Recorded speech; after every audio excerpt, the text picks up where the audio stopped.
날씨가 굉장히 더운데 우리 건강에 조심해 주시기를 바라고요. 오늘은 성경의 마지막 책 요한계시록 살펴보려고 합니다. 저는 주일 설교를 창세기부터 시작해서 출애굽기, 레위기, 민수기 그런 식으로 성경의 순서대로 제가 설교를 합니다. 제가 찾아보니까 2022년 2월 13일 날 창세기를 설교를 했고요. 오늘 2026년 7월 15일 날 드디어 마지막 책인 요한계시록을 설교를 하게 되었습니다. 4년 4개월 동안 제가 성경 전체를 설교를 한 게 됩니다. 제가 삼양교회 담임 목사로 부임한 지가 금년에 18년인데 제가 18년 동안 창세기부터 요한계시록까지 4번 설교를 했더라고요. 다음 주 아니면 다다음 주에 이제 또 창세기로 넘어가려고 합니다. 이렇게 제가 성경 전체를 설교하는 이유, 제가 여러 번 말씀을 드린 것 같습니다. 제가 신학교를 다녔을 적에 무슨 이유인지 모르겠는데 아마 과제였을 것 같아요. 몇 교회를 선택해서 그 교회의 목사님들이 주일 낮 예배 설교 때 성경 어떤 본문을 가지고 설교를 하는지 한번 조사를 한 적이 있습니다. 목사님들이 주일 낮 예배 설교를 대부분 신약 성경 중심으로 설교를 하더라고요. 구약은 거의 하지 않으셨고 또 구약 성경을 가지고 설교를 하셨어도 창세기나 시편이나 특정 몇몇 성경을 가지고 설교를 하셨지 설교하지 않는 성경이 굉장히 많다고 하는 것을 제가 보게 되었습니다. 물론 수요 예배나 다른 예배를 통해서 다른 부분들도 물론 설교를 하셨으리라 그렇게 여겨집니다. 그런데 가장 중요한 주일 낮 예배 설교를 설교하지 않은 성경이 많다고 하는 것을 보고 제가 좀 깜짝 놀랐습니다. 저한테는 그게 마치 영적으로 편식하는 것처럼 느껴졌어요.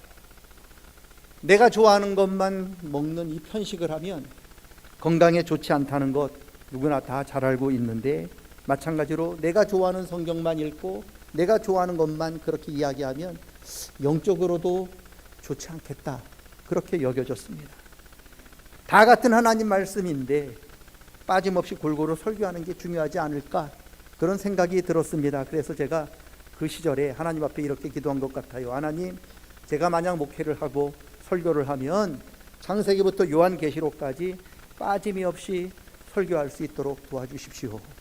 제가 기도한 것 같은데 하나님께서 부족한 저의 기도를 들으시고 저에게 구약 성경을 공부할 수 있도록 하나님께서 허락해 주셨고 또 훈련을 시켜 주셨습니다. 제가 성경을 연구하고 또 오랫동안 설교를 하다 보니까 성경 전체를 빠짐없이 설교한다는 게 굉장히 힘든 일이라는 것을 알게 되었습니다. 그래도 성경 전체를 설교하는 게 힘들지만 굉장히 중요하다고 여기고 제가 지금도 노력하면서 준비하면서 창세기부터 요한계시록까지 빠짐없이 설교하려고 노력합니다. 그러다 보니 성경을 이렇게 빨리빨리 넘어가다 보니 한 말씀을 깊이 그렇게 들어가지 못하는 경우도 있습니다만, 여러 번 성경을 설교하다 보니까 요한계시록에서 못한 부분 때로는 창세기에서 보충이 되고 창세기에서 놓친 것은 시편에서 또 해결이 되고 하는, 성경 전체가 따로따로 흩어져 있는 게 아니라 서로 하나로 이렇게 연결되어 있다고 하는 것을 요즘 느끼게 되었습니다. 아무쪼록 부족한 저를 믿고 제 설교를 잘 들어주신 우리 성도님들에게 깊은 감사를 드립니다. 오늘 요한계시록 설교함으로 이제 성경 전체 설교를 마치게 되었습니다. 그래서 제가 책거리를 하려고 합니다. 책거리. 옛날 어른들은 책을 띄면 책을 다 마치면 책거리를 했다고 그래요. 그래서 저도 지금까지 저의 부족한 설교를 잘 들어주신 요한계시록까지 들어주신 우리 성도님들에게, 그리고 제가 우리 성도님들의 기도로 안식년도 잘 다녀왔다고 하는 의미로 제가 책거리로 조그만 선물, 떡을 준비했어요. 나가실 때 성도님들에게 하나씩 다 나눠드릴 터인데 꼭 예배 마치고 하나씩 다 가져가시기를 부탁드립니다. 특별히 저 3층에 있는 분, 그냥 가지 마시고 2층에 내려오셔서 엘리베이터 데리고 딱 1층으로 가지 마시고 꼭 하나씩 제가 드리는 떡을 꼭 받아가 주시기를 부탁드립니다. 내가 주는 떡을 먹는 자마다 영생은 아니지만 기쁨을 누리게 될 것이고요. 뭐 그것도 아멘입니까? 저는 오늘 처음 왔는데 걱정하지 마십시오. 먹을 복이 있다고 생각하고 드시면 되고요. 혹시 교회를 정하지 못했는데 그런 분이 계시면 제가 드는 떡을 먹고 우리 교회에 등록해 주시면 더 감사하겠습니다. 저희 교회 굉장히 좋은 교회입니다. 이렇게 저보다 우리 성도님들이 100배 좋으니까 그렇게 잘 드셔 주시기를 부탁드리겠습니다. 성경이 66권인데 가장 논란이 되는 책이 요한계시록입니다. 왜냐? 요한계시록에는 이 세상의 마지막 종말에 일어날 일들을 기록해 놓았기 때문입니다. 예수를 믿던 믿지 않던 간에 모든 사람들이 종말 마지막 날 어떤 일이 일어날 건지를 굉장히 궁금해해요. 그래서 사람들이 그 마지막 날 일어날 일들을 기록했던 요한계시록을 사람들이 관심 있게 보게 됩니다. 문제는 요한계시록이 종말에 일어날 일들을 누구나 다 알기 쉽게 이렇게 기록해 놓았으면 뭐가 문제겠습니까? 그렇지 않아요. 신비한 환상이나 우리가 이해하기 어려운 상징들로 요한계시록을 기록해 놓았어요. 그래서 같은 말씀을 읽었는데도 서로 상징과 환상을 해석하는 부분이 달라서 네가 옳다 내가 옳다 서로 아웅다웅 다투는 경우도 굉장히 많아요. 특별히 이단들이 그래요. 이단들은 요한계시록에 나타나는 그 어렵고 신비한 환상과 상징들을 자기 마음대로 해석해요. 그래놓고 뭐라고 결론 짓느냐? 내가 메시아다 라는 터무니없는 이야기를 하기도 하고, 내가 있는 교회, 내가 있는 그 모임만 구원받은 모임이고 나머지 다 모든 교회들은 다 거짓말이다 하는 거짓말들을 하게 됩니다. 저도 이번 안식년에 사도 요한이 신비한 환상을 보고 요한계시록을 기록했다고 하는 반모섬을 다녀왔어요. 사도 요한이 환상을 보고 요한계시록을 기록했다고 하는 동굴이 있어요. 그 동굴에 들어가서 사도 요한이 기도하면서 요한계시록을 기록했다고 하는 그 기도 장소에 사도 요한이 무릎 꿇고 기도했던 그곳에 저도 무릎을 꿇고 기도했어요. 바위가 있는데, 바위 평평한 바위인데 어떤 두 부분이 움푹 좀 파였더라고요. 거기 있는 분이 이야기하기를 사도 요한이 거기서 무릎 꿇고 간절히 기도했기 때문에 그 부분이 닳았대요. 저도 그 부분에 무릎을 꿇고 기도했죠. 하나님, 사도 요한에게 보여주셨던 신비한 환상과 그런 상징들 저에게도 보여주세요. 저만 그렇게 기도했나? 우리 한간영 원로 목사님께서도 20여 년 전에 거길 갔는데 바로 그 자리에서 무릎 꿇고 하나님, 사도 요한에게 보여주신 상징과 그 환상들을 저에게도 허락해 주십시오라고 기도하셨다고 해요. 제 친구들도 갔는데 다 나중에 무슨 기도했냐 그랬더니 다 똑같은 기도를 했더라고요. 여러분, 요한계시록의 핵심 그냥 읽으면서 그 요한계시록의 주제는, 핵심은 뭘까? 오랫동안 고민하고 묵상해 왔습니다. 그런데 내린 결론은 우리가 이해하기 힘든 신비한 환상과 상징들을 그렇게 해석하려고 노력하는 게 중요한 게 아니구나 하는 결론을 내리게 되었습니다. 그런 어려운 상징과 그런 해석들을, 환상들을 내 맘대로 이리저리 해석하다 보면 자기도 모르는 사이에 이단에 빠지게 되는 거예요. 그러면 요한계시록에서 가장 중요한 주제는 뭘까? 사도 요한은 왜 그 어려운 상징과 그런 환상을 통하여 우리에게 무슨 말씀을 하려고 하셨을까? 오랫동안 묵상하며 기도했는데 제가 내렸던 결론은 요한계시록의 중심 주제는 하나님. 사도 요한은 하나님이 어떤 분이시고 하나님이 누구신가를 우리들에게 요한계시록을 통하여 말씀하려고 하셨던 것 같습니다. 성경에 가장 먼저 나오는 첫 번째 책이 창세기인데, 그리고 마지막 나온 책이 요한계시록인데, 형제로 따지면 창세기가 가장 큰 형님이고 요한계시록이 가장 막내인데 이상하게 창세기와 요한계시록은 아주 닮았어요. 쌍둥이.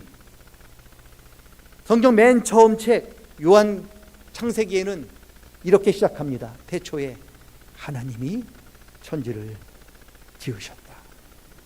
하나님이 천지를 지으신 창조주요 온 우주 만물의 주인은 하나님이시라고 선포하는 게 성경의 시작입니다. 그런데 성경 맨 마지막 책 요한계시록은 뭐라고 말씀하고 있느냐? 천지를 지으신 하나님께서 어제나 그리고 지금이나 그리고 앞으로 영원히 하나님이 지으신 온 우주 만물을 하나님의 뜻대로 이끌고 다스리고 가신다 라고 말씀하고 있습니다. 요한계시록에 나타나는 그 우리가 이해하기 힘든 그 모든 환상과 상징은 모두 하나님이 하시는 놀라운 일들을 나타내는 거예요. 어떤 상징이든 어떤 환상이든 하나님의 허락 없이 이루어진 일이 아무것도 없어요. 이 모든 것들은 다 하나님이 이끌어 가시는 일들인 거예요. 이처럼 하나님께서 천지를 지으신 창조주라고 하는 창세기와 하나님께서 지금도 그 온 우주 만물을 하나님의 뜻대로 다스리고 이끌어 가신다고 하는 요한계시록은 서로 밀접하게 연결되어 있는 거예요. 오늘 설교 제목이 하나님이 온 우주 만물을 지으시고 이끌어 가시는 분이라고 했는데 그게 요한계시록의 주제입니다. 여러분, 왜 하나님이 천지의 주인이시고 왜 하나님께서 오늘도 그리고 앞으로 영원히 온 우주 만물을 하나님의 뜻대로 인도해 가신다고 하는 게 그렇게 중요했을까? 사도 요한은요, 예수 믿는 이유 때문에 지금 박해를 받고 조그만 반모섬으로 유배를 간 거예요. 그리고 사도 요한이 그 반모섬에서 요한계시록을 쓸 때는 로마 제국이 온 세계를 지배하고 있던 때예요. 천하무적 제국이에요. 그 제국의 영광과 권세가 하늘을 찔렀단 말이죠. 우리가 지금도 쓰는 말이 있어요. 팍스 로마나. 이게 무슨 뜻이냐?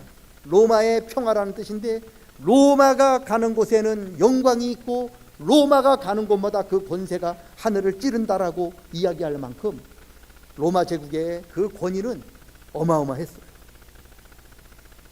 그리고 그 거대한 로마 제국을 다스리는 로마 황제는요, 신처럼 숭배를 받았어요. 로마 황제를 가리키는 용어가 주예요, 주. 우리가 예수님을 주님이라고 부를 때 그 주와 로마 황제를 주라고 부르는 말이 똑같아요. 이게 무슨 뜻이냐? 로마 황제는 하나님처럼 지금 하나님과 똑같은 자리에서 신처럼 숭배를 받는 존재였어요. 왜 사도 요한이 로마 제국의 핍박을 받고 반모섬에 유배를 가놨느냐? 왜 초대교회 성도들이 로마 제국의 모진 고난과 박해를 받고 지하 카타콤에 숨어서 살아야만 했을까? 로마 황제를 주라고 부르지 않았기 때문에 그래요. 초대교인들은 이 주라고 하는 용어를 오직 예수님께만 썼어요. 예수님만 주님이에요. 로마 황제는 주가 아니에요. 그들은 로마 황제를 가리켜 주라고 부르지도 않았고 주라고 인정하지도 않았어요. 오직 예수님만 주님이셨어요. 그러자 이에 화가 난 로마 황제들이 자기를 주라고 부르지도 않고 자기를 주라고 인정하지 않는 기독교인들을 무자비하게 핍박한 거죠. 300년 동안 잡아 죽이고 유배를 보냈어요. 초대교인들에게 유혹해요. 너희가 만약 예수를 주가 아니고 나를 주라 부르면 내가 너를 살려주고 너희에게 부귀영화를 주겠다. 그렇게 유혹합니다. 그럴 때 우리 초대교회 성도들이 뭐라고 이야기하는지 아세요? 나는 오직 예수님만 주라고 고백하는 그리스도인입니다. 그 한마디 하고 순교했어요. 그게 초대교회의 역사예요. 우리 인간적인 관점에서 보면, 인간적인 눈으로 보면 로마 제국이 온 세계를 지배하는 것처럼 보여요. 그리고 그 나라를 다스리는 로마 황제가 온 세계를 자기 마음대로 황제 뜻대로 이끌고 인도하는 것처럼 보여요. 하나님이 주인이 아니라 로마 황제가 주인인 것 같고, 하나님 나라가 이기는 게 아니라 로마 제국이 이기는 것처럼 보여요. 그런 상황에서 지금 반모라고 하는 작은 섬에서 사도 요한이 하나님으로부터 계시를 받았다는 거예요. 무슨 계시입니까? 영광과 권세가 하늘을 찌르는 로마 제국이 영원하지 않고 곧 망한다. 그리고 하나님 나라가 곧 이 땅에 임한다. 신이 되어서 온 우주를 자기 마음대로 주관한 것 같은 로마 황제는 곧 망한다. 이 세계는 로마 황제가 자기 마음대로 주무르는 게 아니라 바로 창조주 하나님의 뜻대로 영원히 그 하나님의 뜻대로 이끌고 하나님이 인도하시는 주분이시다 라고 하는 계시를 받습니다. 하나님만이 주인이고 온 우주 만물을 이끄시는 분은 바로 하나님이시라고 하는 게 사도 요한이 반모섬에서 받은 계시를 받은 사도 요한이 7교회에 편지를 씁니다. 그 7교회는 7교회를 가리키기도 하지만 세상에 흩어져 있는 주님의 모든 교회를 말합니다. 요한계시록은 7교회에게만 보낸 편지가 아니라 지금 이 땅에 남아있는 모든 교회 성도들에게 주시는 하나님의 계시입니다. 무슨 계시입니까? 하나님이 주인이시라. 온 우주 만물은 지금도 여전히 하나님께서 하나님의 뜻대로 주관하시고 인도하신다는 것입니다. 여러분, 이게 하나님이 우리 교회에게 주신 그런 계시입니다. 지금 세상을 지배하는 로마 제국, 권세가 하늘을 찌를 것 같지만 영원하지 않고 바로 망하고 바로 하나님의 나라가 이 땅에 임하게 될 것이고, 지금 신처럼 모든 것을 좌지우지하는 로마 황제, 그가 온 우주의 주인이 아니라 지금도 온 우주를 하나님의 뜻대로 주관하는 그 하나님이 주인이라고 하는 것이 바로 요한계시록의 핵심입니다. 그러니 눈에 보이는 로마 제국의 화려함을 믿고 로마 황제를 따라 사는 어리석은 삶을 살지 말고, 힘들고 어렵지만 눈에 보이지 않지만 곧 다가올 하나님 나라를 사모하며 온 세계를 주관하고 다스리는 하나님을 믿는 믿음으로 인내하며 기다려라. 이게 요한계시록의 주제. 말세에는 두 부류 사람이 있는 거죠. 하나님을 주인으로 먹고 하나님의 뜻에 순종하며 나아가는 한 사람, 눈에 보이는 화려한 로마 제국을 믿고 로마 황제를 따라가는 사람 한 사람. 누가 옳은 길인지 그 결과가 요한계시록에 나타나 있는 거예요. 여러분, 지금은 로마 제국이 이기는 것 같아요. 로마 황제가 모든 것을 다 주관하는 것 같아요. 그런데 하나님은 사도 요한을 통해서 참 주인이 이 땅에 오시면 하늘을 찔렀던 로마 제국은 망하고 신처럼 숭배했던 로마 황제는 하나님 앞에 무서운 심판을 받게 될 것이라는 말씀을 지금 전하고 있는 거예요. 그러면 왜 2000년이 지난 오늘도 우리는 요한계시록을 읽어야 할까? 지금이 요한계시록을 쓸 때와 똑같아요. 지금도 어떤 특정 몇 나라가 마치 세계를 지배하는 것처럼 보여요. 그 나라가 영원할 것처럼 이야기하고 떠듭니다. 그리고 그 나라를 다스리는 지도자들이 마치 온 세계를 자기 힘으로 자기 마음대로 주관하는 것처럼 그렇게 지금 떠들고 있어요. 마치 로마 황제처럼. 그런데 온 우주의 주인은 하나님이셔요.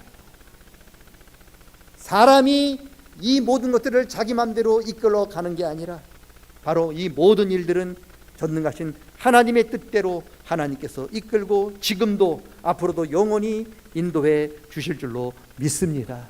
그래서 우리는 사람을 보고 나라를 보고 따라가는 게 아닌 하나님을 보고 하나님 나라를 기대하며 지금 인내하며 기다립니다. 이게 오늘 요한계시록을 통하여 우리에게 주시는 교훈입니다. 하나님이 주인이셔요. 지금 일어나고 있는 모든 일, 지금 이 온 우주는 과거도 지금도 그리고 앞으로 영원히 우리 인간들이 주관하는 것처럼 보이지만, 인간들이 이기는 것처럼 보이지만 아니요, 다 전능하신 하나님의 뜻대로 하나님께서 인도하시고 이끌어 가 주실 줄로 믿습니다. 그래서 우리는 그분을 믿고 그분 뜻 앞에 순종하며 믿음으로 나아가는 겁니다. 하나님 뜻에 순종하며 믿음으로 나아갈 때 주께서 저와 여러분을 가장 좋은, 가장 기쁜, 가장 아름다운 하나님의 나라로 잘했다, 잘 왔다라고 인도해 주실 줄로 믿습니다. 그래서 그걸 믿고 초대교회 성도들은 마라나타, 우리는 주님이 이기실 줄로, 우리는 주님이 곧 오실 줄로 믿고 준비하고 있습니다. 그렇게 인사를 했어요. 저와 여러분도 우리 주님 맞이할 준비를, 하나님 나라 영접할 준비를 잘 하면서 믿음으로 승리하는 우리 모두가 될 수 있기를 주님의 이름으로 간절히 축원합니다. 하나님의 은혜가 함께 하시기 바랍니다. 하나님 아버지, 요한계시록을 통하여 하나님의 온 우주 만물의 주인이시며 지금도 그리고 앞으로 영원히 하나님께서 이 모든 것들을 주관하시고 주님의 뜻대로 이끄시고 인도해 주시는 분이심을 우리는 믿습니다. 눈에 보이는 것 현혹되지 않도록 도와주시고, 눈에 보이는 그런 잠깐인 이 세상의 영광에 취하지 않도록 도와주시고, 영원한 하나님 나라를 바라보며 주님만 바라보며 믿음으로 인내하며 주의 오심을 준비하며 기다리는 지혜로운 처녀와 같은 믿음을 허락하여 주시옵소서. 감사드리며 예수님의 이름으로 기도드리옵나이다. 아멘.